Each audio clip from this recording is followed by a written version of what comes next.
Alors, la rencontre de ce soir s'appuie également sur, je peux en parler. C'est pas également, c'est essentiellement. S'appuie essentiellement sur une enquête que vous avez eu l'occasion de voir il y a un an à peu près. Je crois que c'est Pellerin et La Croix. C'est une enquête qui avait été commandée par le groupe Bayard. Et Pellerin et La Croix ont dû faire des articles à partir de cette enquête. Donc voilà, la conférence de ce soir s'appuie sur cette enquête. Elle a été organisée par, comment on dit, elle a été mise en place par Yann Raison de Closiou, qui avait fait ce livre-là, Qui sont les catholiques aujourd'hui, en 2014, je crois.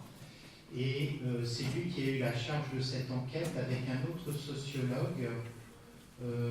J'ai pu noter son nom. Attends, je le note parce que je l'oublie toujours. Philippe Sibois. Oui. Voilà, Philippe Sibois. Donc ils étaient deux à avoir travaillé sur l'enquête de sondage Ipsos. Et c'est les résultats qu'on va vous présenter ce soir. Voilà. Et ça a affiné le travail qu'avait fait Monsieur Duclosiou, parce que ça c'était son travail de thèse. Et depuis, les choses ont un peu bougé, ont un peu changé. Jean-Marie, on te laisse la parole. Merci. Et bon courage.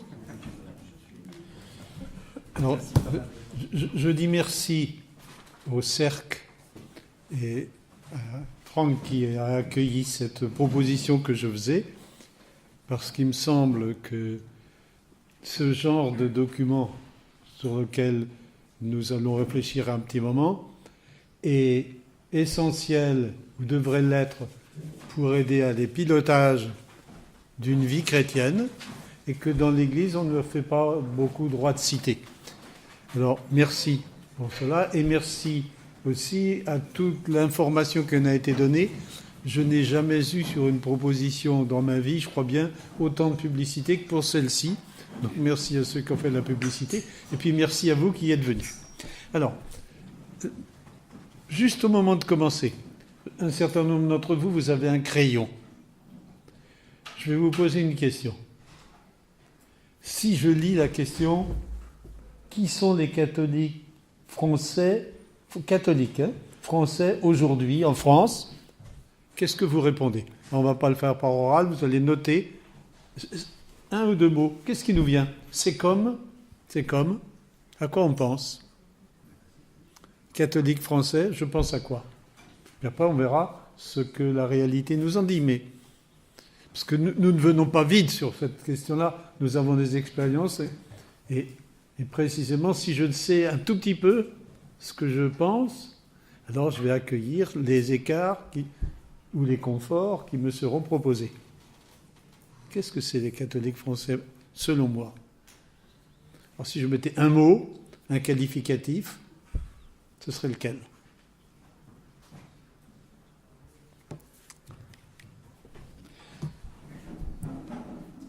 Voilà.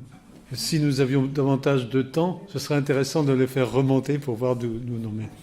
Je vais tout de suite à la suite. Alors, qui sont les catholiques français aujourd'hui?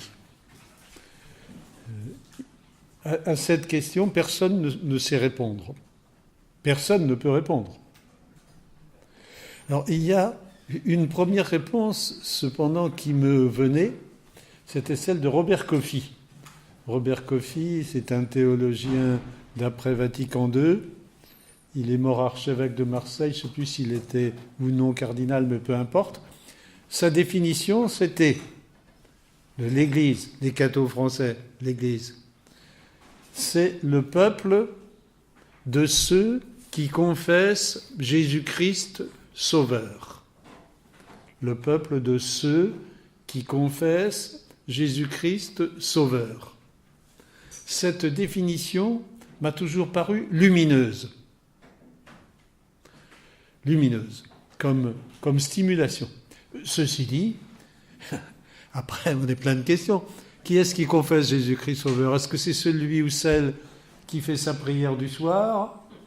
Celui ou celle qui passe son temps dans des associations de solidarité? Celui qui fait de la politique pour que sa ville soit meilleure? Il y a bien des manières de confesser Jésus-Christ. Mais la réponse explicite, j'aime bien la conserver. Mais elle ne nous décrit pas de contours. Avec celle-ci, on est incapable de regarder le paysage concret pour dire « toi, tu... » Non.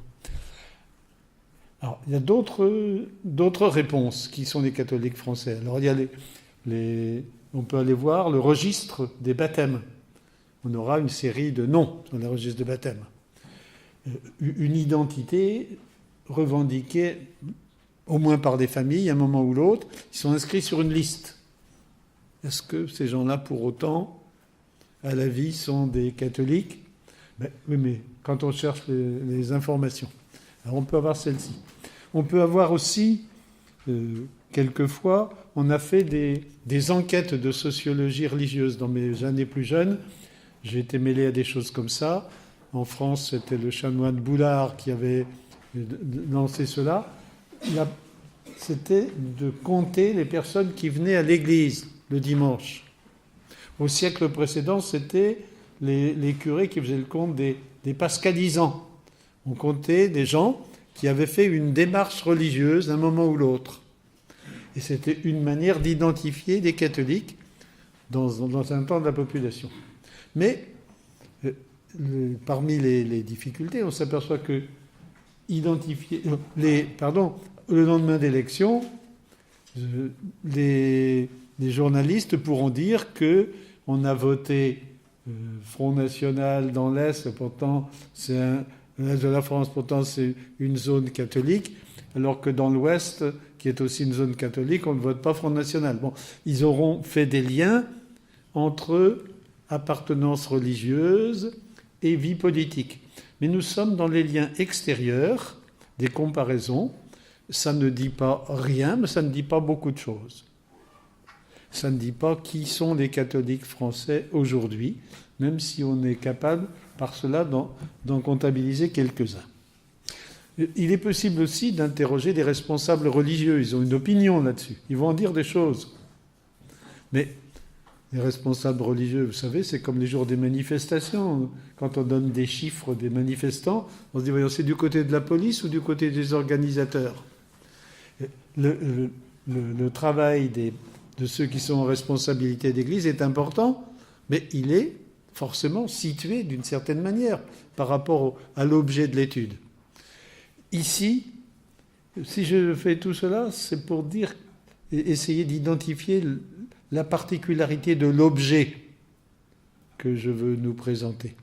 Ici, il s'agit non pas des organisateurs ou des responsables, et il s'agit d'aller sur le terrain interroger les gens du terrain, pour leur demander, pour faire avec eux deux observations. Une, c'est sur leur pratique. On va y venir. Est-ce qu'ils vont à l'église ou est-ce qu'ils ne vont pas à l'église ? Ça, c'est l'observable extérieur. Et puis, un certain nombre d'interrogations, d'interviews qui vont demander à des personnes ce que c'est pour eux la vie catholique, la vie d'être catholique. Qu'est-ce que ça représente ? Et autour d'un certain nombre d'éléments. Vous savez, pour ceux qui sont chrétiens, on aime à dire un jour de baptême que les baptisés sont devenus prêtres, prophètes et rois. Tiens, c'est une excellente manière d'essayer de regarder qui sont les catholiques. En quoi est-il prêtre ? Il y a une part de prière ou non dans sa vie ? Prêtre, il prie. Est-ce qu'ils sont prophètes ? C'est-à-dire, est-ce qu'ils annoncent l'évangile, font de la catéchèse ou non ? Roi, c'est-à-dire c'est les serviteurs dans la cité ou ailleurs, comment ils conçoivent ça ? Et simplement, ce tiercé permet de regarder la vie chrétienne de façon bien plus subtile, bien plus nuancée, bien plus complète aussi, qu'une seule appartenance à un seul chiffrage, à une liste à un moment donné. Ici, voilà, le travail des sociologues qui ont enquêté, ça a été, je vais vous donner quelques chiffres, mais je n'en abuserai pas, mais d'aller sur le terrain, rencontrer et écouter des gens. Et je rejoins ce que disait tout à l'heure Franck. Pour des gens du Loiret chrétiens qui sont invités à prêter attention à ce qu'est la vie de nos contemporains, à ce qu'est la vie de notre Église, un document comme celui-ci nous fournit un document, un matériau, une information que nous ne trouverons pas dans beaucoup d'endroits et à côté de laquelle nous risquons de passer parce que nous n'en avons pas entendu parler. Or, si nous parlons de l'unité de l'Église, vous allez voir, en entrant dedans, sauf à refuser, comme des gens qui refusent qu'il y ait un dérèglement climatique, il y a des gens qui refusent ça, on peut refuser la lecture sociologique, mais à moins de refuser ça, on s'aperçoit que l'unité de l'Église, ce n'est pas un départ, c'est un horizon, comme le reste de la vie chrétienne. Alors, donc on est du côté du terrain, des comportements, et nous nous apercevrons, quand on va présenter tout à l'heure des types de familles, que si je prends une image triviale pour parler des catholiques, c'est comme si je parlais de la soupe aux légumes. Dans la soupe aux légumes, il y a un certain nombre de légumes. Et au fond, d'une famille à une autre, ça ne varie pas tant que ça, les légumes qu'on met dedans. Mais ce qui varie beaucoup, c'est les proportions. C'est pas pareil si je mets beaucoup de poireaux, si je mets beaucoup de pommes de terre. Eh bien, les catholiques français, ils émargent à un même ensemble de richesses chrétiennes, mais ils y émargent de façon très, très, très différente. Et ils font leur pondération de façon très, très, très différente. Et quand on était sur le mode de pratique religieuse comptabilisée, ils vont à la messe tous les dimanches, tous les mois, à Pâques ou tous les jours, on avait une ligne, on avait l'impression d'avoir bien compris. Tandis que quand on est dans l'ordre d'une pondération, oui, moi je mets un peu plus de sel, puis toi tu mets un peu plus de poivre, puis oui, mais c'est comme ça. Mais pourquoi tu viens pas avec moi? Non, c'est bien comme ça. Et donc nous allons nous apercevoir que la physionomie, le visage de l'Église est bien différent. Alors, je termine. Oui, je donne quelques chiffres. Donc, le visage qui va apparaître dans cette enquête qu'on va regarder ensemble maintenant, c'est que les catholiques français, c'est comme un archipel. Un archipel, c'est un ensemble d'îlots. Mais les îlots, ça ne communique pas. Les îlots, c'est proche l'un de l'autre. Et si moi je parle de l'unité de l'Église, attends, c'est ton intention. Regarde les îlots. C'est ça que nous allons essayer de voir. Qu'est-ce qu'il y a dans ces îlots quand l'enquête nous dit que ces îlots, ils sont peu reliés les uns avec les autres. Dieu merci, il y a des zones de passage, quelques zones de frottement, mais c'est cela qui est le fond de cette lecture. Alors, quant aux chiffres, parce que je crois que c'est quand même intéressant d'en avoir quelques-uns, l'enquête, elle porte sur la population française des plus de 18 ans. C'est un état de fait, c'est celle-ci. Alors, la population française des plus de 18 ans, ça représente en gros 18 millions de moins de 18 ans, ça fait à peu près 50 millions, 51 millions dans cette enquête. Pour cette enquête, l'agence qui a fait cette enquête s'est basée sur 28 000 personnes. Sur ces 28 000 personnes, il se trouve que 15 000, en gros, disaient qu'ils sont catholiques, s'identifiaient comme catholiques. Ce qui veut dire 53% de cette population. Mais ce n'est pas sur ces 53% que l'enquête a travaillé. Ils ont cherché, en interrogeant des personnes, à aller plus loin.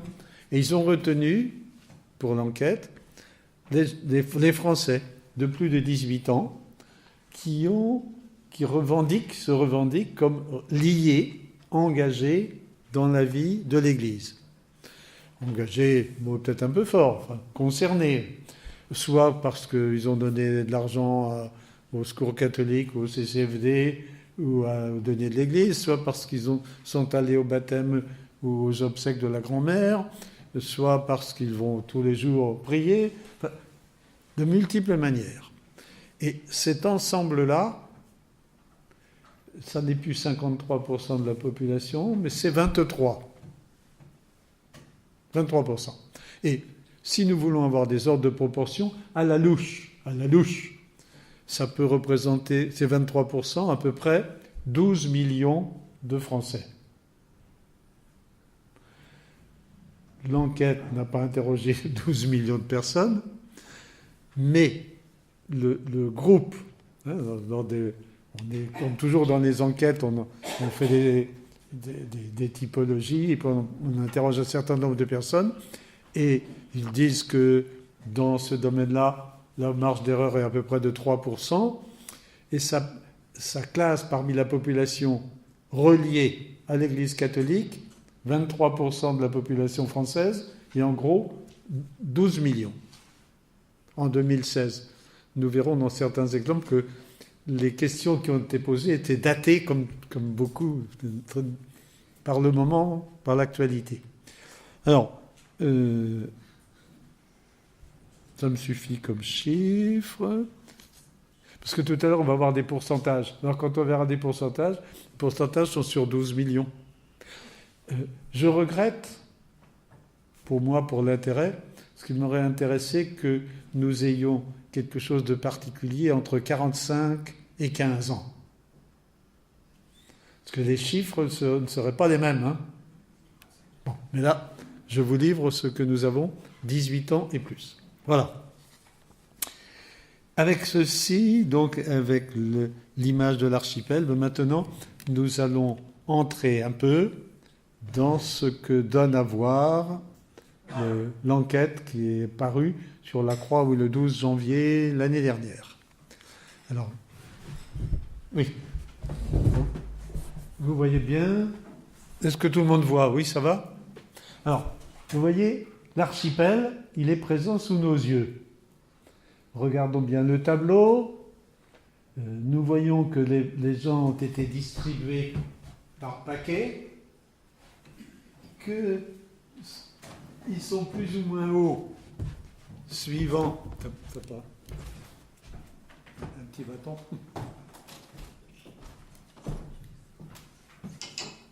Merci. Demandez, vous recevrez. Ils sont... Cette colonne ici, suivant qu'ils ont une faible pratique religieuse, donc la dimension de la pratique religieuse est marquée, ou bien la pratique religieuse plus forte, et ici, un axe qui est hospitalité-sécurité. Nous nous en rendrons compte un peu plus en avançant, c'est que parmi les questions qui divisent, qui constituent les archipels, il y en a au moins deux qui vont apparaître, et une, la plus discriminante, c'est celle qui concerne l'accueil à apporter aux réfugiés et aux migrants. Et c'est pour cela que cet axe ici, qui est attentif à cela, il est sur le côté ici, ceux qui sont davantage pour l'hospitalité, c'est-à-dire ouvrir les portes, et ceux qui sont davantage pour la sécurité, fermer les portes. Et c'est donc autour de ces axes-là, parmi d'autres, mais ces deux-là, pratique religieuse régulière et sécurité, hospitalité, que nous voyons se constituer des groupes de type de chrétiens, de catholiques. Autrement dit, ce que représente ici, ça veut dire... Comment recevoir ça? Parce que j'ai discuté avec un certain nombre de personnes. Il y en a une, la semaine dernière, elle me dit oui, moi je sais bien, moi je suis dans le groupe des observants.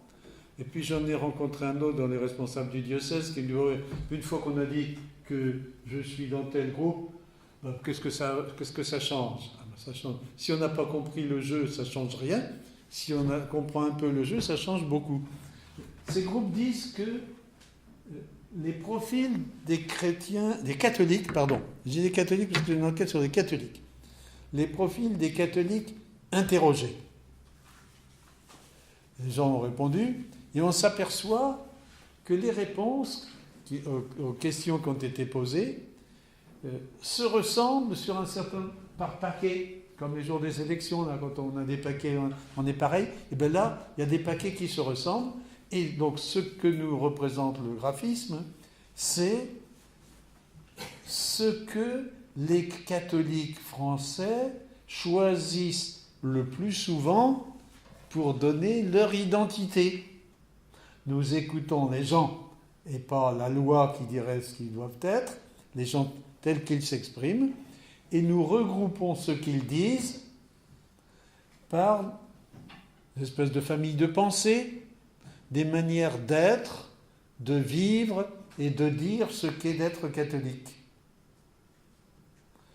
Et voilà, nous allons regarder tout à l'heure, ensuite en les passant l'un après l'autre, mais on a mis en bas, comme dans la parabole des cailloux, ceux qui pèsent le plus lourd, et puis dans le haut, ceux qui sont les plus légers. Mais on les a mis, ou plutôt, ils s'y trouvent. Alors, je vais prendre par ordre d'importance. Ici, nous regarderons ensuite chacun en détail. Voyons ici les festifs culturels qui représentent 45%. 45% parmi les 12 millions, je rappelle. Pas parmi toute la population française, parmi les 12 millions. 45%, mais pour les catholiques, c'est quand même près de la moitié. C'est quand même près de la moitié. C'est en termes numériques le plus gros paquet.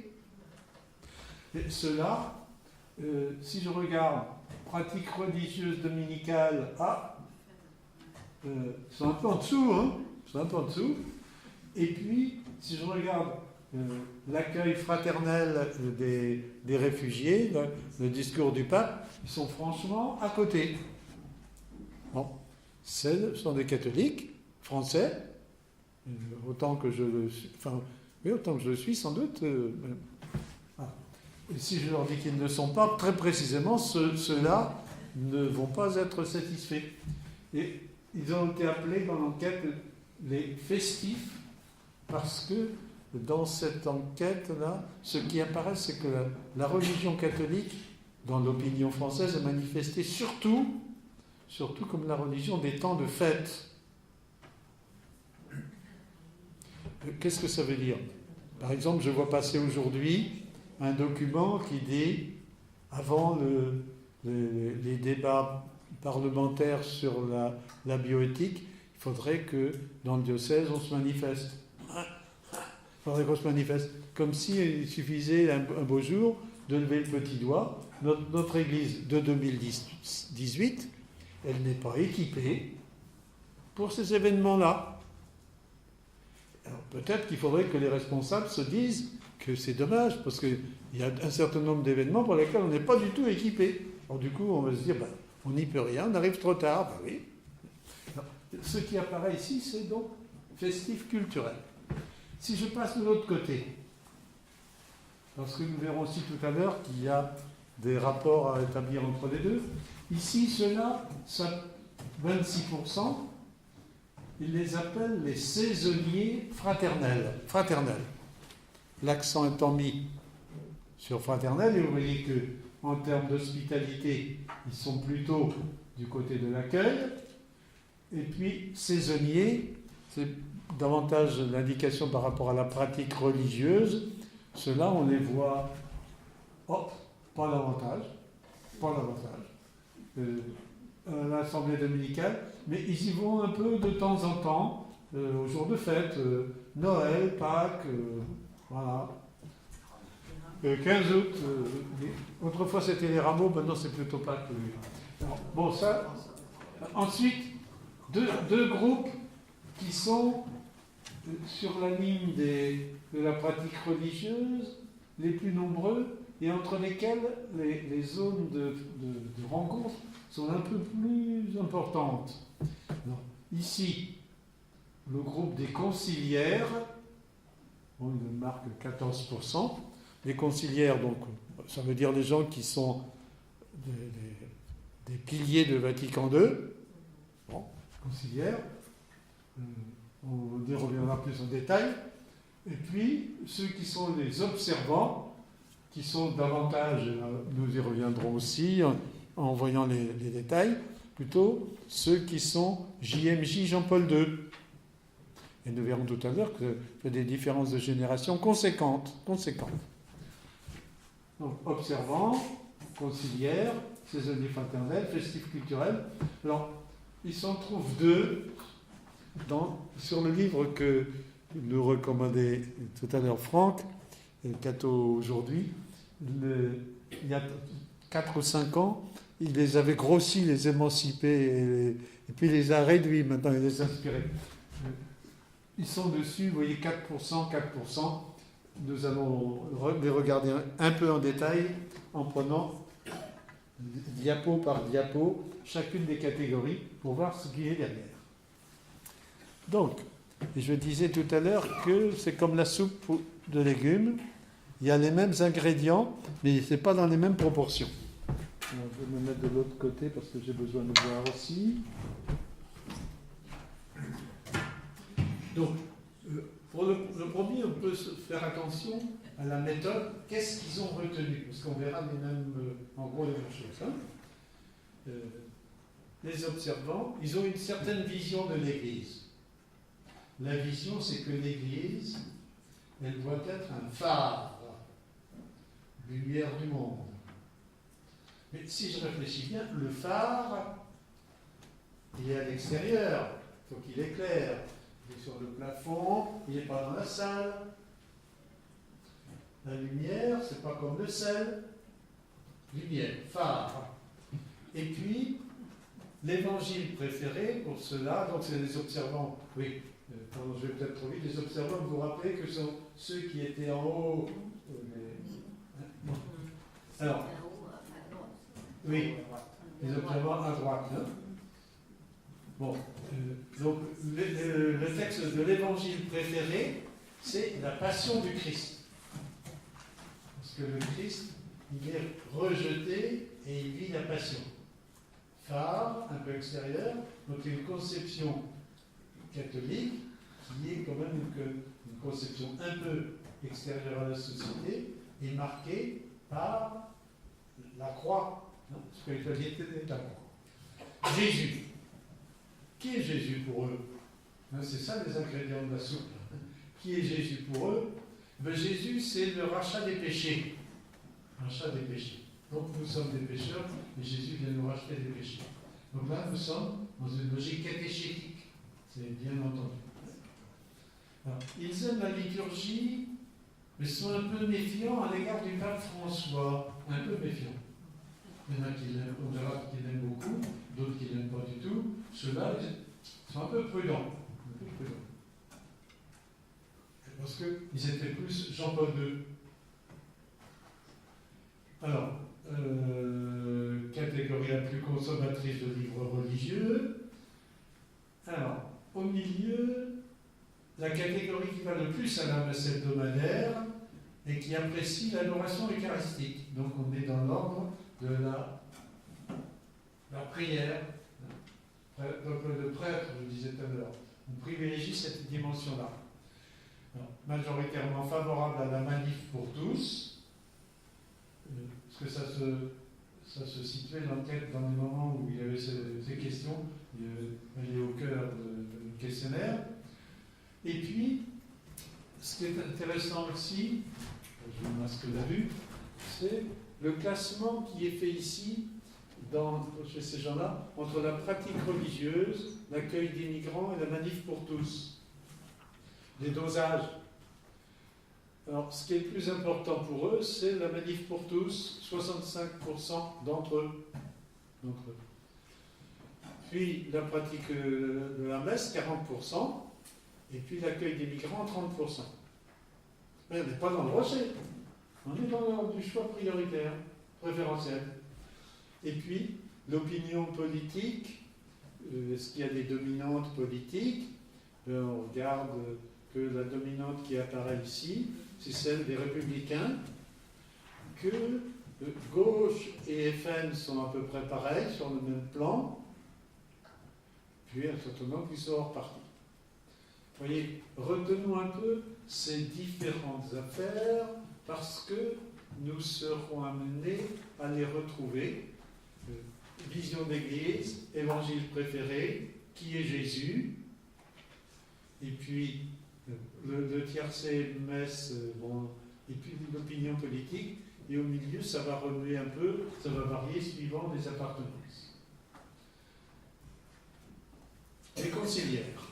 Oui, ce que je n'ai pas dit, mais je le redirai peut-être un tout peu, c'est que ils ont, dans l'enquête, mis des âges pour situer des personnalités qui pourraient être de cet âge-là. Bon, je le dis tout de suite, mais je reviendrai peut-être. Les observants, ils ont mis quelqu'un de 24 ans. C'est intéressant aussi, hein 24 ans. Et les conciliaires, quelqu'un de 72 ans. Voilà. Bon. Alors, ces conciliaires. La vision des 14% donc sont 2 fois plus nombreux. Dans la salle, il y a un bon nombre de conciliaires. Et bien oui, vous savez, la vision d'église, c'est l'hôpital de campagne, c'est-à-dire que l'église elle doit être disponible pour répondre à un certain nombre de besoins de la société. Le discours que nous entendons venant du pape, bon, c'est pas dans ce sens-là, tout à fait. Et puis l'évangile préféré, ils ont dû demander, en interrogeant les gens, la femme adultère. Qui est Jésus? C'est l'amour de Dieu. L'amour de Dieu, c'est-à-dire le mot aimer et Dieu. Donc, voilà. Mais probablement que le sens, l'ordre, hein, l'amour, c'est vivre l'amour qui vient de Dieu. Alors, se donne, pour citer le Notre Père, ça ne paraît pas un truc très important. Solidaire des manifestations pour Charlie Hebdo, c'est là où je disais on est bien daté, hein? On est bien daté. Parce que probablement même que la même question posée aujourd'hui ne donnerait pas les mêmes résultats. Très attaché au Concile Vatican II, c'est pour ça qu'ils s'appellent les conciliaires. Beaucoup s'impliquent à faire le catéchisme et aux autres activités paroissiales. Actuellement, la vie de l'Église en France est essentiellement animée par des conciliaires. Tous les prêtres ne sont pas de la même génération.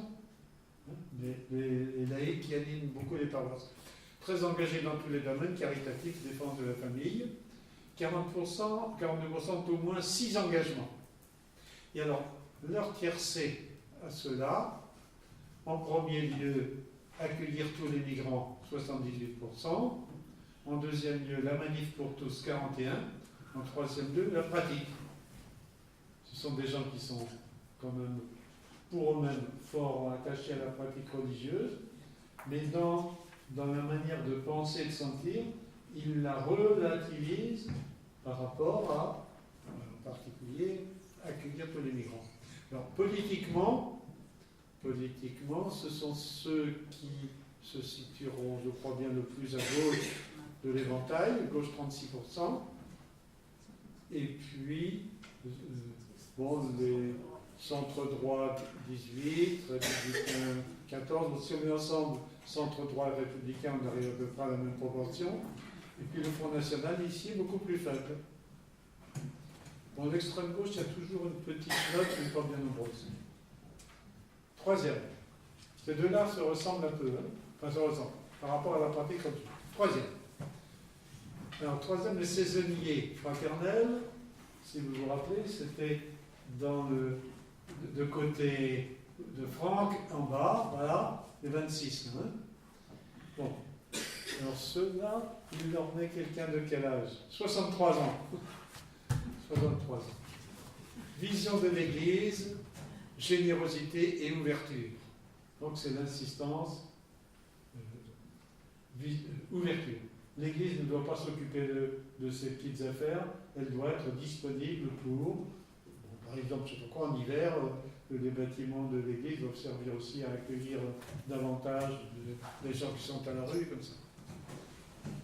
Générosité, ouverture, et le texte d'évangile, les béatitudes. je ne commente pas parce que je ne suis pas sûr de percevoir ce que ça peut représenter. Donc je me tais là-dessus. Alors, dans ceux-là, 57% apprécient le pape François. Tout à l'heure, on disait qu'il y en a quelques-uns qui sont réservés. Ici, 57%. Donc Jésus, c'est l'amour en acte. C'est l'amour en acte. Moins la personne, plus l'amour en acte. Donc ces gens-là participent à la messe lors des grandes fêtes religieuses, Pâques, 15 août, adhèrent fortement aux valeurs de solidarité et d'hospitalité. Et le tiercé, alors cette fois-ci, il est accueillir les migrants, 87%, manif pour tous, 18%, pratique de la messe. Vous voyez, l'ordre de l'importance de la vie chrétienne, ça ne veut pas dire qu'ils font cela. Ça veut dire que dans leur manière de penser, c'est comme cela qu'ils l'expriment. Je veux dire, en confidence, moi il m'arrive de lire l'évangile puis de trouver que c'est bien, c'est pas pour autant que tout de suite je l'ai mis en œuvre. Ben, oui, c'est pareil ici, hein, les autres. Alors, et puis l'opinion politique ici, alors on a aussi 30% à la gauche, 38% sur les centres droits républicains, et puis 5% d'extrême gauche. Saisonnier fraternel, mais n'oublions pas les 63 ans. Oui. Pourquoi je dis 63 ans? Comme je disais 72 et 24. Parce que ils se sont aperçus que ces familles de regroupement, quand on regarde l'identité des gens qui ont répondu, il y a des âges prédominants. Et je trouve que c'est fort intéressant de nous en apercevoir. Elle en tourne le quatrième. En les festifs culturels, c'est le gros paquet des catholiques français. Le gros paquet. Alors pour eux, la vision de l'Église, une partie de l'identité française. Alors, je répète, parce que chaque mot porte une partie. Donc, autrement dit, ce n'est pas le premier, c'est une composante de l'identité française. Et quand je regarderai les appartenances politiques, Front National, française aussi. Alors, et puis l'évangile préféré, l'évangile de la nativité. L'incarnation, Dieu chez nous, et non pas le salut de la rédemption. L'évangile préféré. Autrement dit, dans le choix privilégié des textes de l'évangile, là aussi il y a quelque chose qui n'est pas opposé. Au fond, quand on regarde de l'un à l'autre, les panneaux, les éléments ne sont pas opposés, mais les éléments diffèrent. Alors, qu'est-ce que Jésus, c'est un personnage qu'on ne cite pas beaucoup. L'image est floue. On est catholique français. Et alors, comment on se manifeste là? On ne se rend à la messe que lors des rites de passage, baptême, mariage, obsèques. Donc, on est attaché aux fêtes familiales, que la famille est de grande importance. Et je reviendrai tout à l'heure sur un petit tableau que j'ai voulu vous laisser par derrière pour rassembler un peu les différents éléments. Il y a des personnages qui sont importants dans chacune des visions. Des personnages.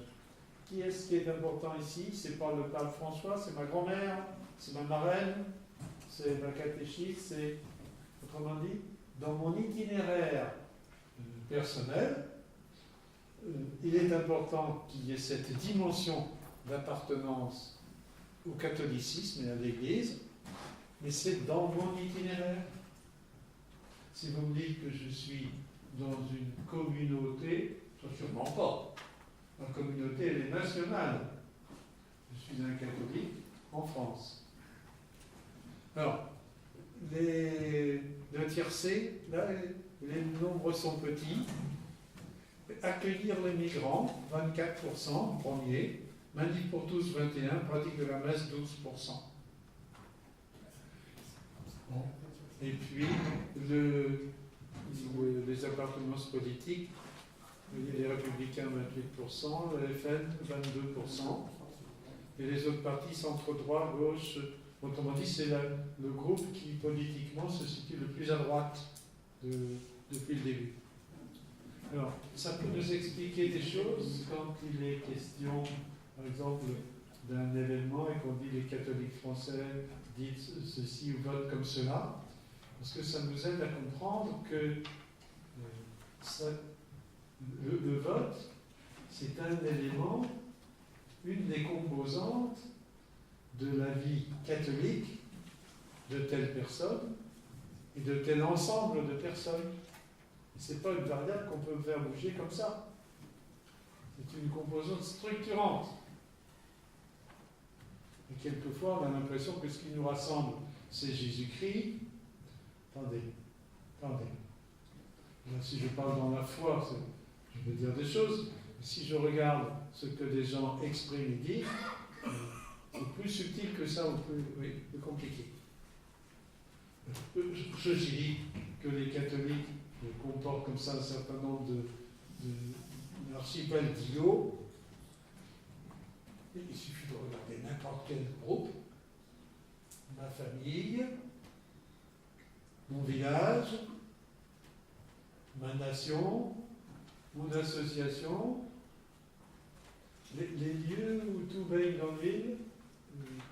Je peux en rêver. Si, quand j'étais petit enfant, dans le sein de ma maman, mais après, c'est difficile. Hein. Les inspirer.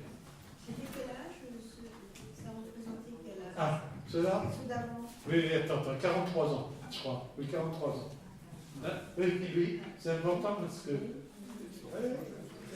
Si on pense le devenir, 72 ans, ils vont vieillir cela. Hein? Oui, les observants 24 ans et après ce sont ceux-là qui ont toutes les générations. Donc ils ont pris 43 ans, parce qu'il y a toutes les générations. C'est la famille. Hein. Bon, alors, les inspirer. Les inspirer, comment les décrire? Moi, il m'a fallu regarder 2 ou 3 fois, alors je ne sais pas si je vais savoir traduire facilement. Les inspirés sont des personnes qui, un beau jour, se sont convertis. On dirait peut-être dans le vocabulaire catho habituel des recommençants. D'un seul coup, je suis attaché à Jésus. Et Jésus, c'est un tout proche, et je suis très lié à lui. Voilà. Un lieu de conversion spirituelle, et l'évangile préféré, la Pentecôte. Ah oui, quelques liens. Jésus, c'est une connaissance intime.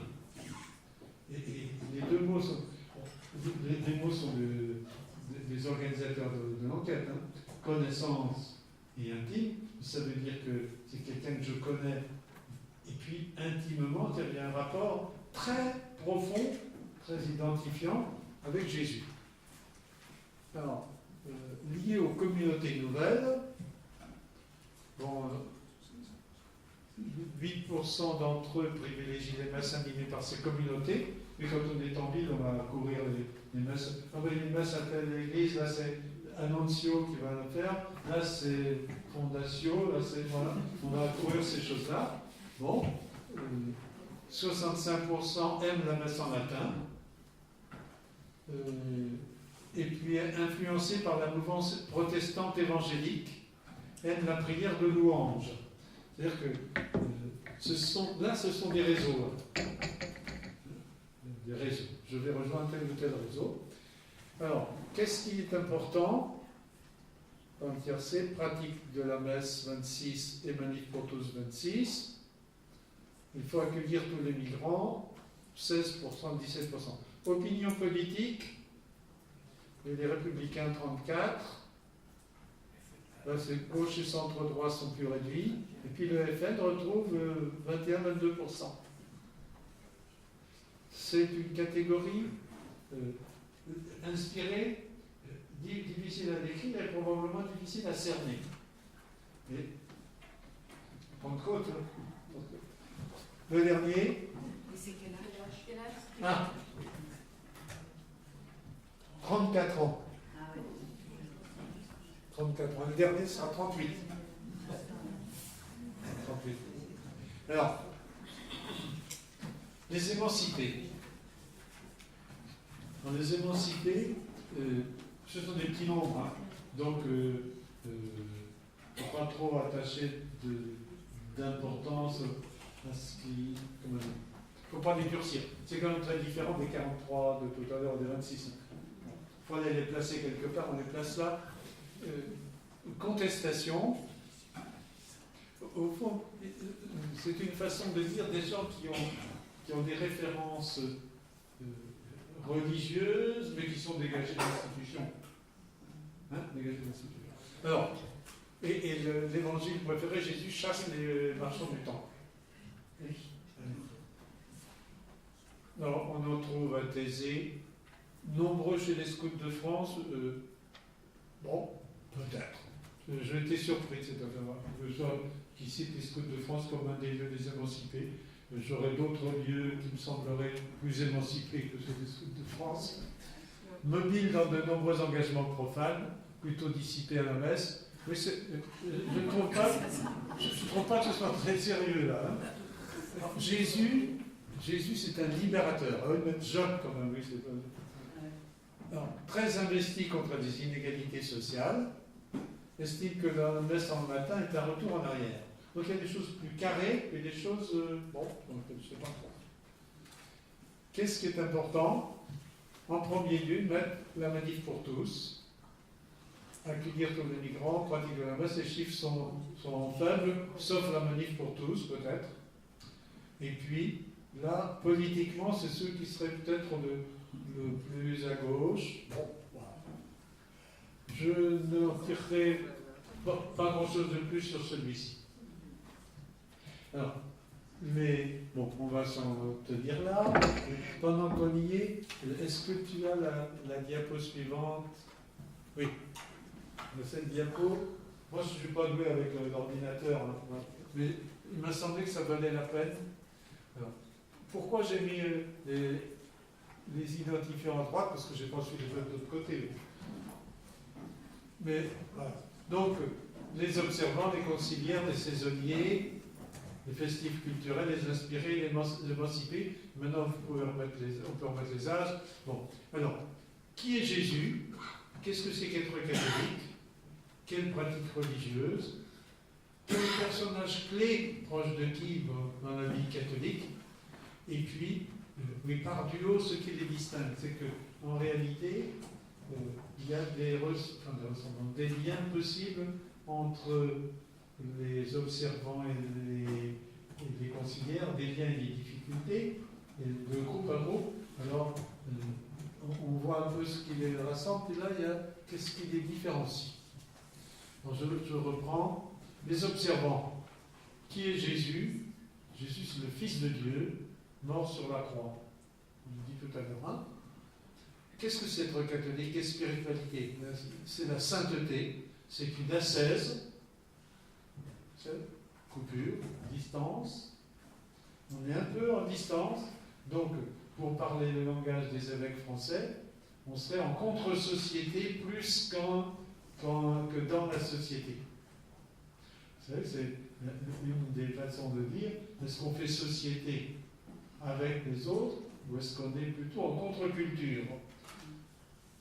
Si je durcis le trait, ça pourrait pousser un peu à contre-culture. Pratique religieuse, quand où c'est la messe, l'adoration du Saint-Sacrement. Proche de qui? On est proche des communautés nouvelles.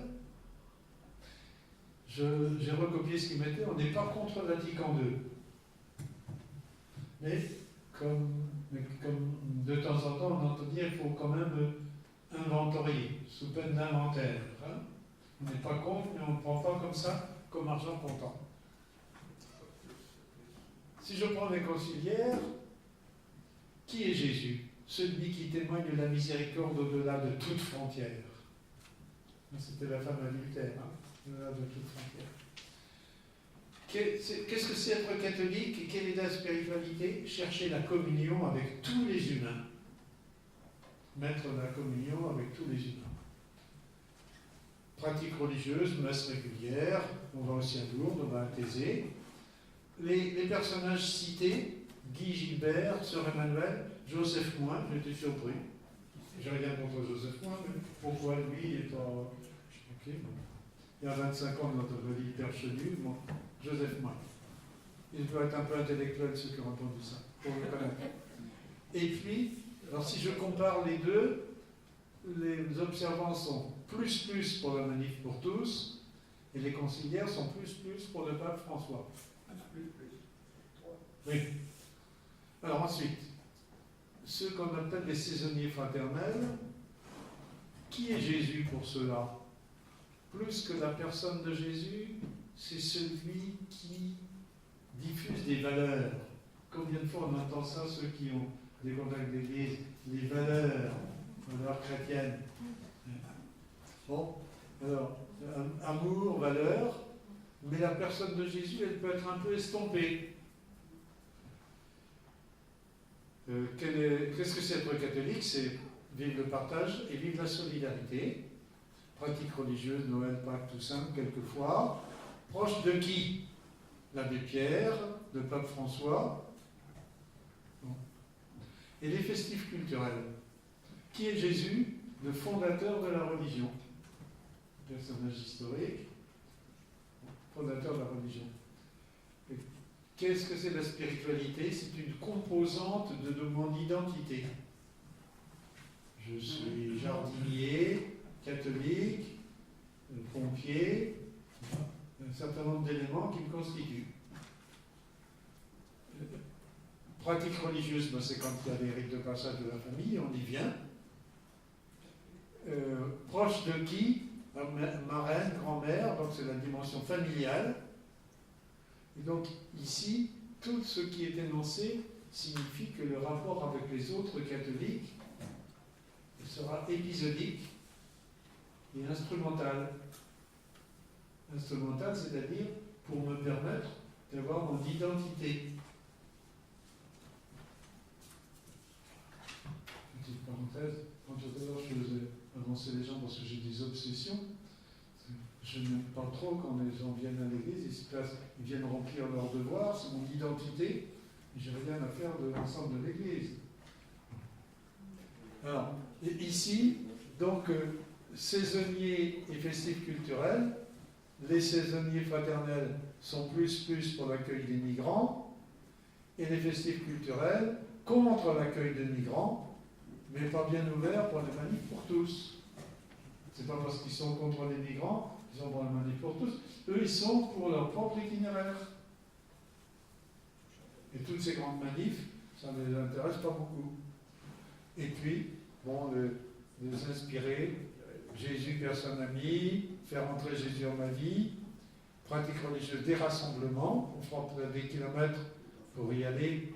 C'est comme un séminariste qui était dans cette maison, qui était arrivé, puis on lui a fait découvrir qu'on allait à la messe tous les jours, puis le samedi et le dimanche, pas de cours, on n'avait pas la messe. On n'avait pas encore compris le dimanche. Ouais. Il était pour des rassemblements, il venait. Mais c'est un peu cette manière d'être de gens de ce groupe. Alors, les proches de qui? Jean Vanier, Daniel Ange, Tim Mounard. Bon, ils votent républicains, les autres votent à gauche. Bon, voilà. On va s'en tenir là pour tout ça. Et il est 9h30, on a encore une demi-heure. C'est bon. J'avais prévu qu'ensuite, en ayant fait ce petit parcours, s'il y a une chose ou une autre qui mérite une précision parce qu'elle n'est pas compréhensible, simplement pas compréhensible, et s'il y en a pas trop, je répondrai à ces questions-là avant qu'on passe à des échanges. Est-ce qu'il y a un point ou un autre qui est passé mal ou vite, je ne sais pas.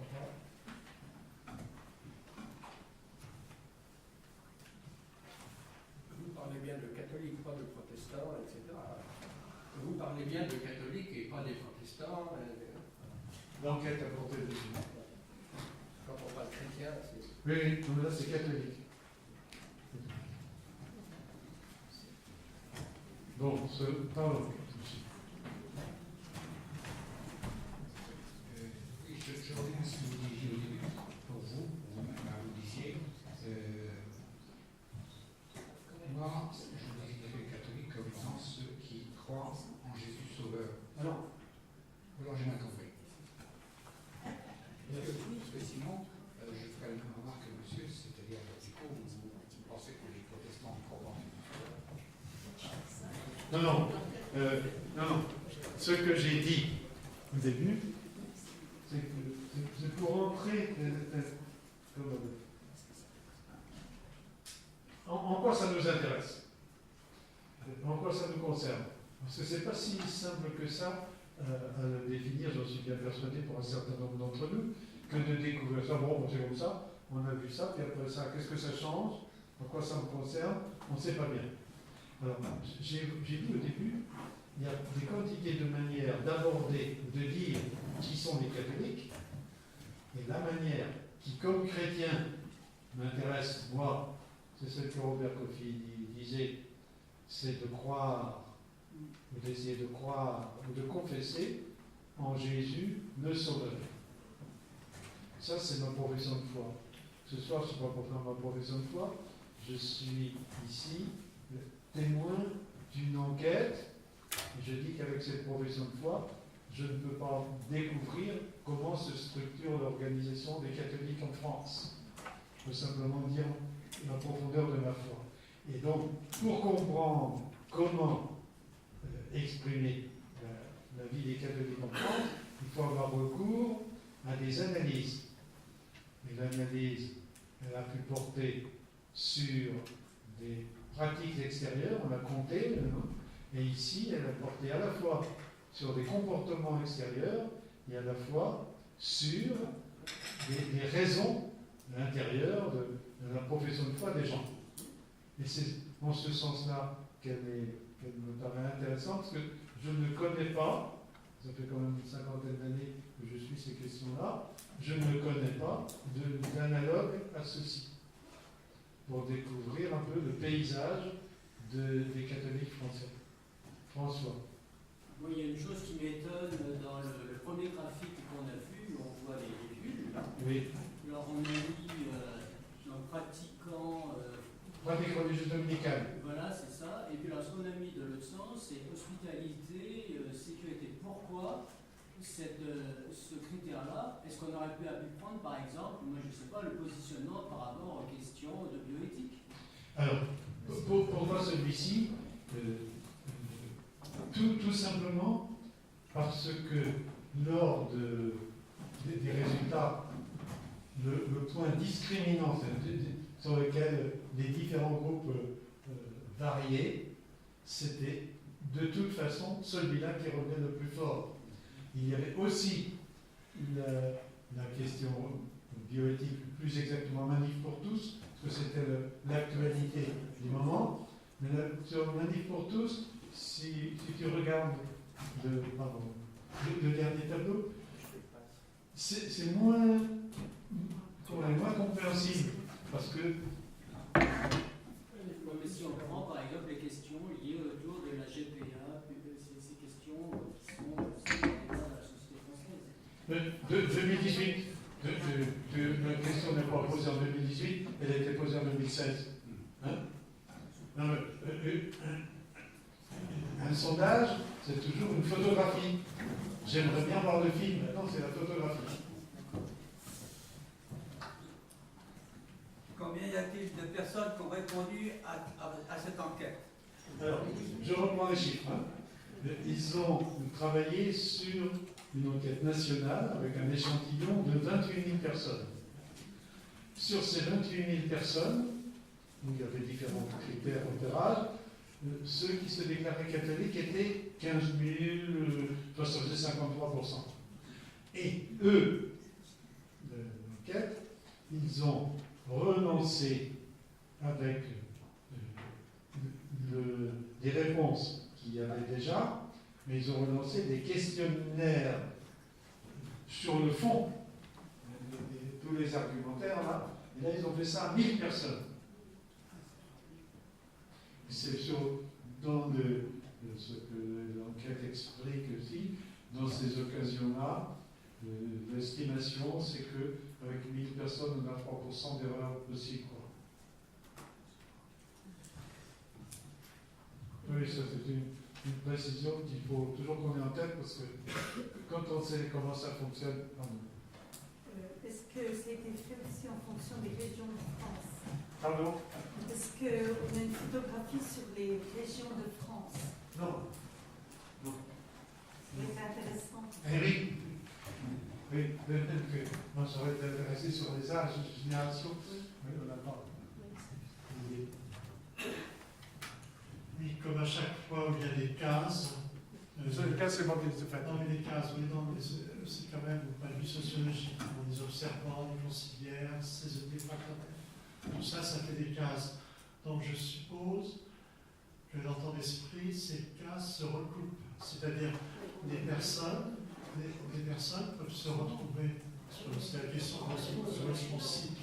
On peut se retrouver à la fois pour partir dans une case et pour partir dans une autre case. C'est le fameux en même temps célèbre actuellement. Oui, mais là tu me fais franchir un pas assez bien. Alors, dans ce que tu dis, j'entends deux choses. Une chose, c'est le fait, comme identité, nous ne sommes pas enfermés dans une seule case. Voilà. Ceci dit, en même temps, moi, quand je cherche, je vous dis clairement, je suis conciliaire, et puis après, il y a des choses sur lesquelles je veux me retrouver dans telle ou telle affaire, mais mon identité, elle est fortement marquée. J'ai même plus de 72 ans. Bon, ça c'est une bonne chose. La seconde, c'est une fois que, parce que la seconde, elle est plus pour nous, si nous voulons avoir une certaine vie d'église. Qu'est-ce qu'on va en tirer? On se tire dans les pattes? On fait le Brexit? En fait, c'est ça les questions derrière. Et si je veux tenir à ce qu'on découvre, c'est bien pour qu'on comprenne ça. Parce que si l'on fait, par exemple, une pratique synodale qui est ajustée sur conciliaire, observant les gens des festifs culturels, ça ne les intéresse pas du tout, cette affaire-là, on les laisse de côté. Et on parlera de communauté chrétienne. Je n'ai pas employé le mot communauté chrétienne. Qu'on le voit partout dans l'Église, sauf chez les sociologues. Je ne sais pas où est la communauté des chrétiens. Là, ils parlent d'archipel. Et donc, la vraie question, selon moi, c'est comment, où sont les passerelles? Où sont les passerelles? Parce que le peuple de Dieu, il est comme tout autre peuple, avec ses différences, et où sont les passerelles? Oui, un archipel, quand c'est marée haute, il y a des îles. Quand c'est marée basse, en ce moment, enfin, oui, non, mais quand c'est marée haute, apparaissent des îles. Oui. Mais quand la marée est basse, on s'aperçoit que les îles sont reliées. Merci, Denis. C'est moi qui ne suivais pas. Oui, oui. Et c'est précisément le fait que tu dises, Didier, que la plupart d'entre nous sommes forcément plutôt dans un endroit, dans une tendance, sur une île que sur une autre. Mais oui, alors l'image de Denis, c'est-à-dire qu'en fondement, il y a des liens profonds qui nous relient. Et puis, le fait que toi, tu es en même temps des attaches avec d'autres. Tu permets une compréhension. Tu permets qu'il y ait des passerelles avec d'autres.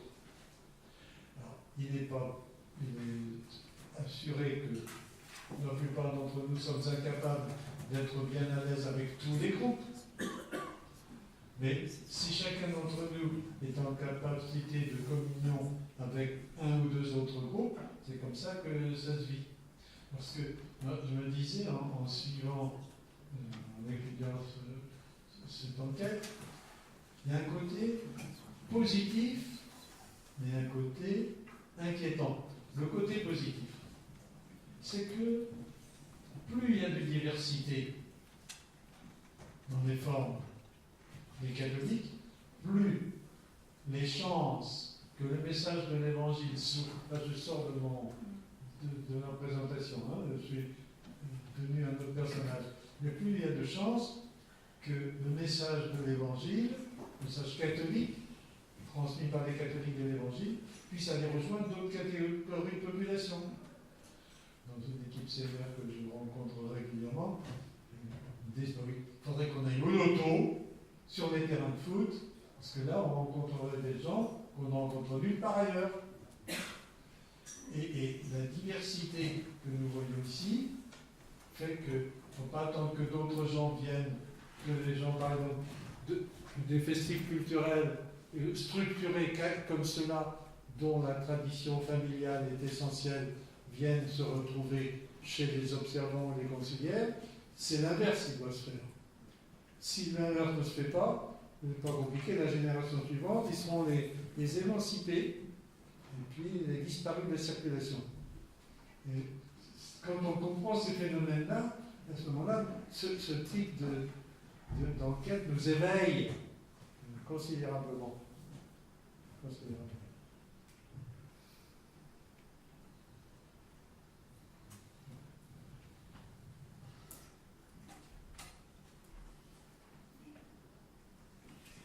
Au niveau de la relation, quand même, quand on regarde ce graphique, on voit que si on prend les festifs, au niveau des relations, lorsqu'on regarde ce graphique, lorsqu'on prend les festifs culturels, on les voit mal en relation avec les CCMI fraternels.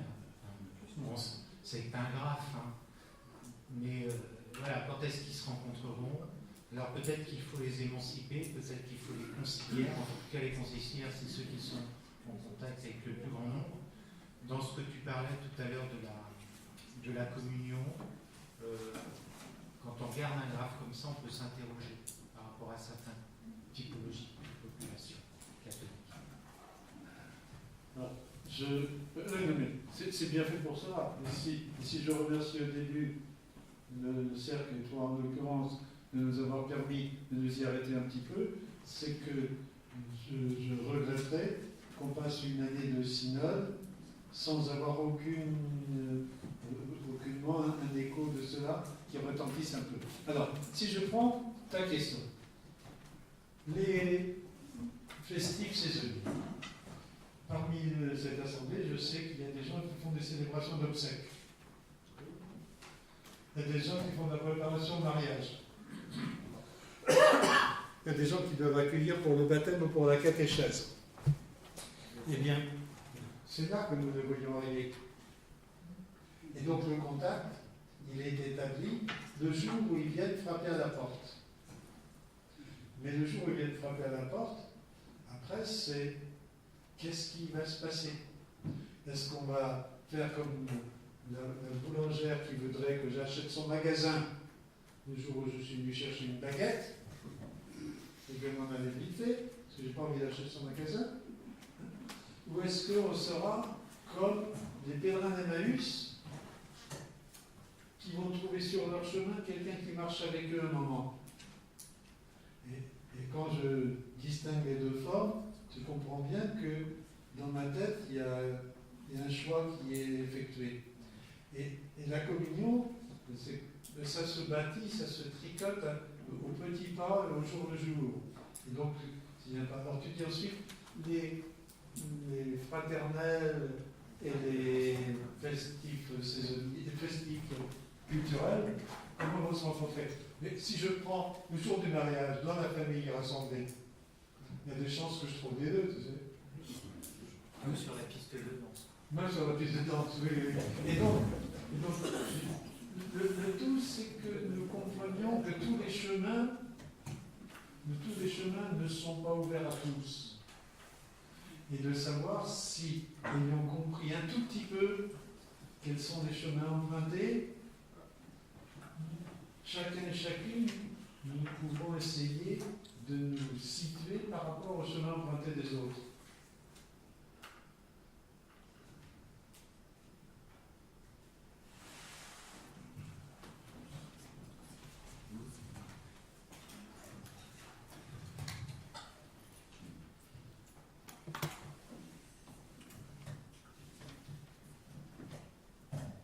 Après, on cadre ce travail qui a été fait, on cadre sur les images, et à un moment donné, à un temps donné, et on peut penser que les festifs culturels, le dialogue, la rencontre, un jour, ils sont peut-être cérémonies fraternelles, enfin, on peut penser quand même, les choses ne sont pas figées quand même. S'il y a du dialogue, Merci de cette question, parce que c'est évidemment essentiel pour notre perception. Si nous enfermons les gens dans des cases comme des cases à lapin, c'est une mauvaise opération que nous avons faite ce soir. Hein? Parce que là, il ne s'agit pas de personne, il s'agit de manière de concevoir la vie chrétienne qui est présentée. Il y a différentes manières de concevoir la vie catholique. La vie chrétienne en gros, mais puisque c'est sur les catholiques, la vie catholique. Et ceux qui la conçoivent comme ceci ne sont pas définitivement enfermés dans leur cabane. Mais qu'est-ce qui leur permettra à certains d'entre eux de comprendre, de découvrir? Alors c'est éventuellement l'amour qui leur fera rencontrer un compagnon ou une compagne qui les mettra sur la route, c'est éventuellement le jour d'un baptême, l'éducation des enfants qui va modifier le paysage, c'est une expérience particulière, mais ceci dit, n'a pas pour objet d'enfermer les gens dans des casiers, mais de nous mettre en éveil sur le fait que tous les itinéraires ne sont pas adaptés à tous. Et que penser à construire de l'unité en prenant tous au pas derrière la même colonne, ça ne peut pas marcher. Dans le langage de la sociologie religieuse, quand j'y étais plus mêlé, à une cinquantaine d'années, dès qu'il y avait une disposition, l'expression qui venait, c'était: est-ce que tu as bien identifié l'arbitraire culturel? Autrement dit, telle décision, et c'est bien pour prendre des décisions, mais telle décision dont moi, responsable, je veux dire que ça s'adresse à tout le monde, dans la réalité c'est faux, elle privilégie l'angle d'attaque d'une catégorie de la population, et peut-être que comme responsable, c'est mon devoir de faire cela, mais c'est quand même un arbitraire, c'est-à-dire qu'un choix qui privilégie une catégorie, une manière d'être par rapport à d'autres.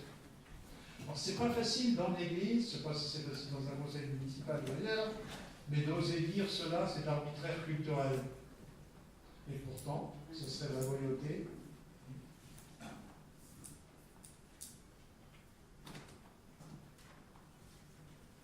Non mais, en tout cas, oui, merci, parce que la tentation, ou la pente qui consisterait à croire que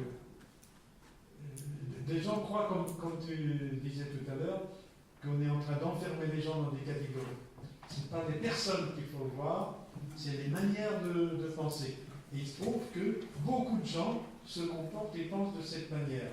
C'est pour ça qu'on dit que ça représente, au jour donné, 46%. Mais vous savez, je ne sais pas comment vous êtes. Samedi soir, la Montargis, l'équipe CPM, je ne sais plus s'il y avait, disait: qu'est-ce qui est important pour toi? Alors j'ai dit: aujourd'hui, je vais vous dire ça. Hier, j'aurais dit autrement, puis demain, un peu différemment. On n'est pas enfermé complètement.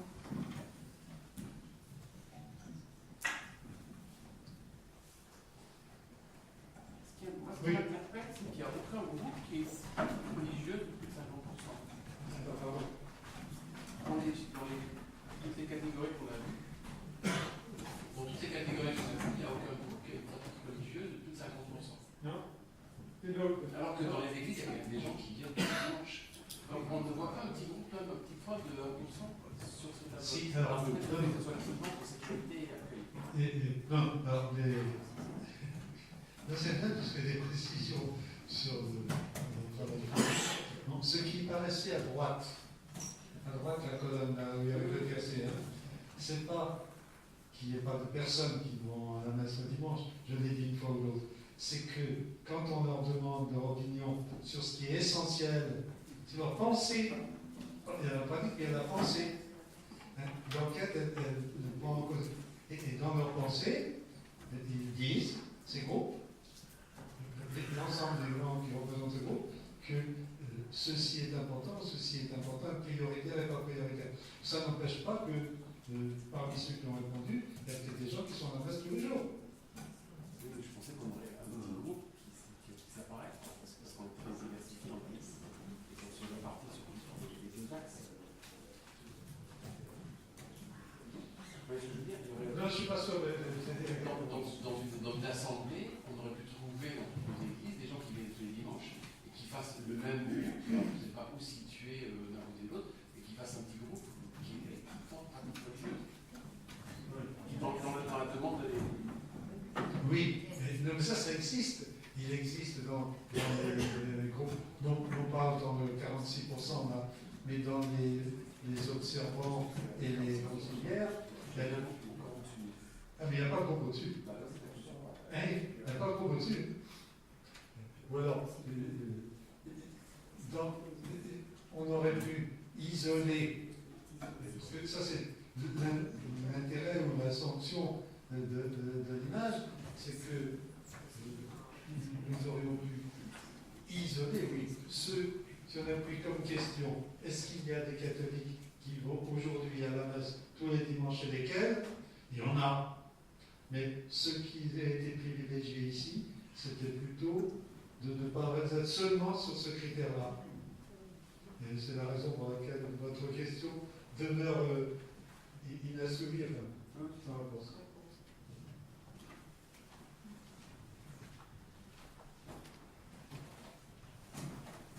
Non mais, oui, Jean-François.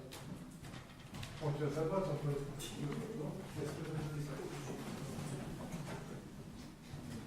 Non mais répète-toi un peu ce que tu viens de dire là, en ce qui concerne les itinéraires ne sont pas forcément les mêmes pour tous. Je crois, et puis ce que tu as ajouté après, quand tu as une décision pastorale à prendre, qui va favoriser un groupe, mais parce que toi, pasteur, tu penses que, après avoir entendu tout le monde, je crois que ces deux points-là me semblent importants pour la pastorale aujourd'hui. Et cet aspect de la sociologie, et non pas de partir de la foi, me semble une véritable porte ouverte pour arriver à effectivement tenir compte du monde dans lequel nous sommes aujourd'hui. C'est-à-dire que toute discipline, oui, ici la sociologie, est une discipline, c'est-à-dire que ça n'est qu'un outil de saisie, et ça n'est pas la sociologie ou la foi, mais est-ce que quand il s'agit de vivre ensemble, soit tu parles d'une paroisse, on peut être dans une commune, dans une association, à un moment donné, il est une vie communautaire, il faut bien que des décisions soient prises. Or, la plupart du temps, nous sommes un peu gênés pour les prendre, nous par tempérament, on va donner un peu de poing sur la table, on va attendre que quelqu'un d'autre apprenne, on va laisser le temps faire en pensant que ça va s'arranger. Non, ici, le fait de l'arbitraire culturel qui nous fait peur parce que si on est dans la société politique, on voit bien l'incapacité où nous sommes aujourd'hui dans une société comme la société française de prendre des décisions parce que nous n'avons plus rien en commun. Comme disait comment il s'appelle, Ferry, celui qui était Jules, celui qui était ministre il y a quelque temps. Oui, merci. Il nous manque une transcendance, on n'a pas de référence commune. Donc aujourd'hui, si moi je veux avec mon groupe de copains et copines dire que la GPA c'est essentiel pour nous, eh bien on va dire ça. Et sur quels critères? Puisque ça me plaît, puisque j'en ai envie, puisque je peux faire, la science va nous y aider. Et ben nous, dans l'Église catholique, nous avons un certain nombre de repères communs quand même. Hein. Et les repères communs, ce que c'est le sous-sol dont parlait Denis tout à l'heure, est-ce que c'est ce que je disais, prêtre, prophète et roi pour recours à l'évangile. Et puis une fois qu'on a dit ça, il faut quand même que nous ayons une responsabilité. Alors après, on est dans les catégories de pouvoir et de responsabilité. Là-dessus, moi j'ai des convictions. Je ne suis pas depuis 55 ans et j'ai toujours voulu plaider pour que les responsabilités soient fixées et qu'au bout de 6 ans, on arrête, on passe à autre chose. Et comme moi de tempérament, je ne suis pas quelqu'un à laisser et je prends ma place, j'embête les gens pendant quelques années, et après je m'en vais. Il faut avec d'autres. Mais il me semble que ça c'est quand même un des repères. On a un repère qui est sur le fond, on a un repère qui est dispositif, et puis il faut que les chrétiens et les chrétiennes par rapport à leur pasteur, puisque tu parles de l'Église, soient, je dis ça à vous aujourd'hui, des chrétiens qui osent dire ça, il faudrait le faire, ça il ne faut pas le faire, parce que trop souvent, aujourd'hui encore, on se rend compte, puis j'entends les plus jeunes frères qui le disent aussi, les chrétiens sont trop bienveillants envers les prêtres. Les prêtres vont faire n'importe quelle bêtise. Mais oui, parce qu'on ne va pas faire au prêtre.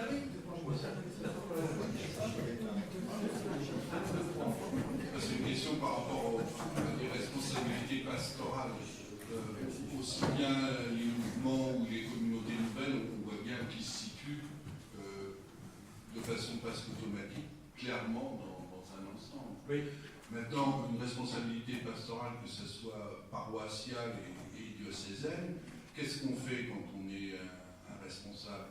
On fait une politique pour la pastorale des jeunes parce qu'on sait que les jeunes, ils se retrouvent dans les observants qui sont là, c'est 25 ans. Donc notre pastorale des jeunes, on essaie de la coller le plus possible à ce qu'ils sont, ou on essaye de faire une pastorale pour les 45%.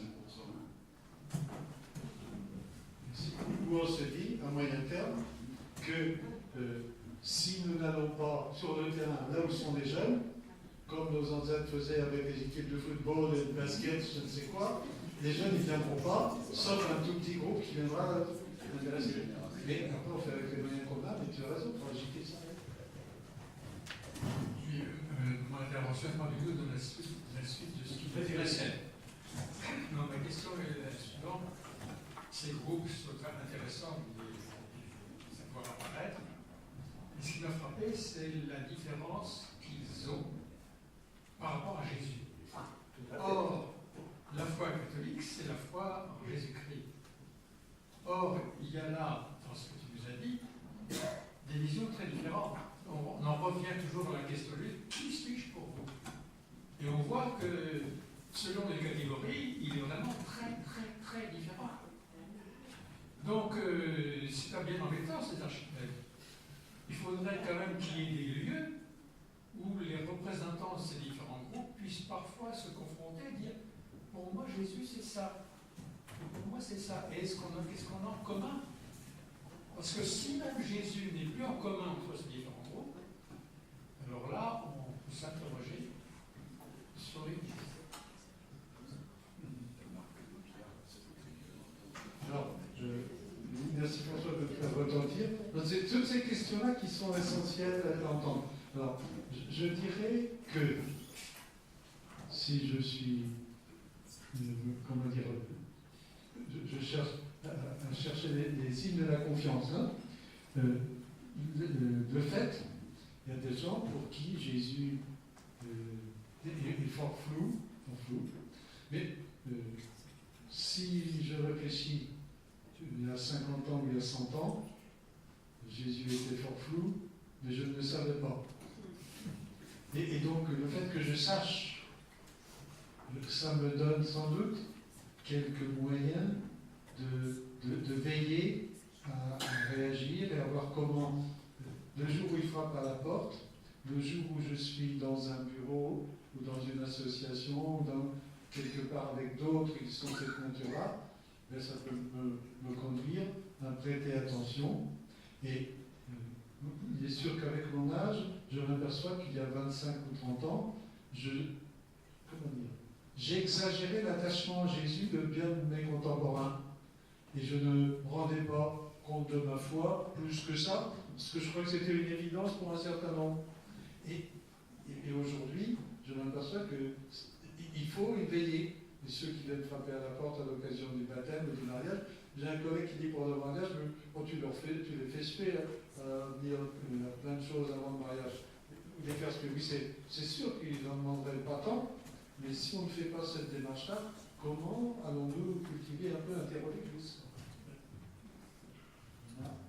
Oui, je m'interroge sur le faible pourcentage des conciliaires. 14%, c'est peu. Tu mets les 26 avec? Les 26 avec qui ont pris la distance depuis Vatican II parce que l'Église a tourné comme elle a tourné. Oui, mais en fait, cette enquête, elle est quand même très liée à des événements que nous avons vécus ces dernières années. Et la pastorale qui est pratiquée dans nos églises, elle est quand même très en référence avec le Concile Vatican II, encore aujourd'hui, tout du moins je pense. Tu sais, non, alors je suis naïf. Tu regarderas bien ce qui est dans les paroisses, par exemple, mis en évidence comme annonce, comme proposition, puis tu regarderas comme ça ce qui est plus conciliaire, ou plus observant, ou plus inspiré, tu regarderas. C'est une bonne lecture.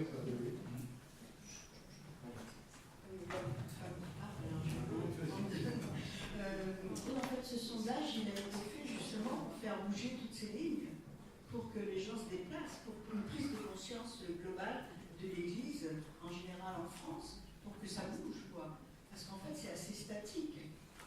Donc il faut que tout ça, ça bouge. Tous les groupes qu'il y a et tout ça, ça doit bouger, ça doit justement échanger, parler, avoir des confrontations, et qu'il n'y a pas beaucoup encore dans l'Église.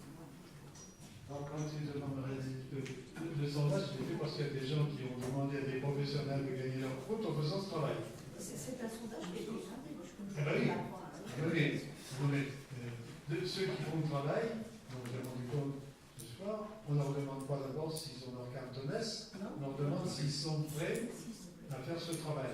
Oui, mais il faut rendre compte quand même du catholicisme en France. Ah, bien sûr.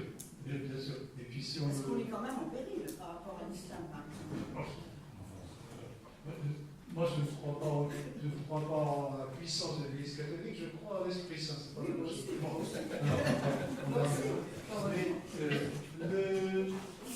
Mais la question que tu poses, pourquoi c'est fait? C'est fait pour ouvrir nos yeux et pour que nous, pas les autres, parce que les autres ne sont pas là, mais que nous, si nous avons un peu compris ça, nous puissions en parler avec d'autres et puis modifier un peu notre rapport. Mais on ne se fait pas toujours entendre du premier coup, parce que tu peux supposer que depuis quelques années que je suis dans l'Église catholique, avec cette formation qu'on met pas si souvent en service, à un certain nombre d'occasions, j'ai dû accepter qu'on n'entende pas bien. Il faudra recommencer, voilà pour t'entrer.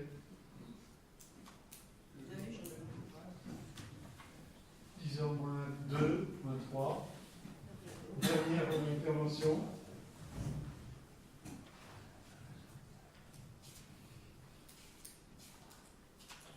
Ça va? Ça va bien là?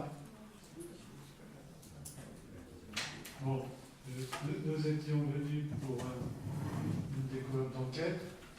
Nous sommes en même temps, pour un bon nombre d'entre nous, peut-être pour tous et toutes, au peuple chrétien. Peut-être que simplement, si elle a que ça gêne, vous ne le ferez pas, et que nous puissions dire ensemble la prière des enfants de Dieu. Et notre Père, ça puisse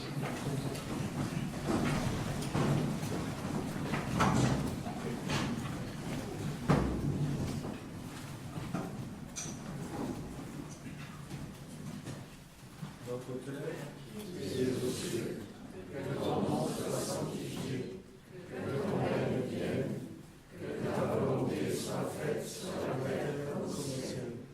Donne-nous aujourd'hui notre pain de ce jour. Pardonne-nous nos offenses, comme nous pardonnons aussi à ceux qui nous ont offensés. Et ne nous laisse pas entrer en tentation, mais délivre-nous du mal. Car c'est à toi qu'appartiennent le règne, la puissance et la gloire pour les siècles des siècles. Amen.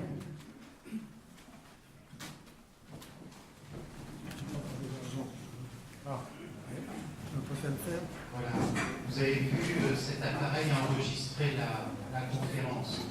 Donc je ne sais pas si vous savez, mais le site du cercle n'existe plus. En tant que tel, il faut aller sur le site du diocèse et puis il y a un petit onglet marqué « Formez-vous ». Quand vous allez sur cet onglet, vous tombez sur tout ce qu'on propose. Et donc, ce qu'on vous a passé comme diapo, on va le mettre sur notre site du cercle et l'enregistrement également, si vous en avez besoin. Le site du cercle est sur le site du diocèse. Ça va, j'étais à peu près. En tout cas, merci à chacun et à chacune de votre présence. Rentrez bien pour ceux qui viennent de très loin.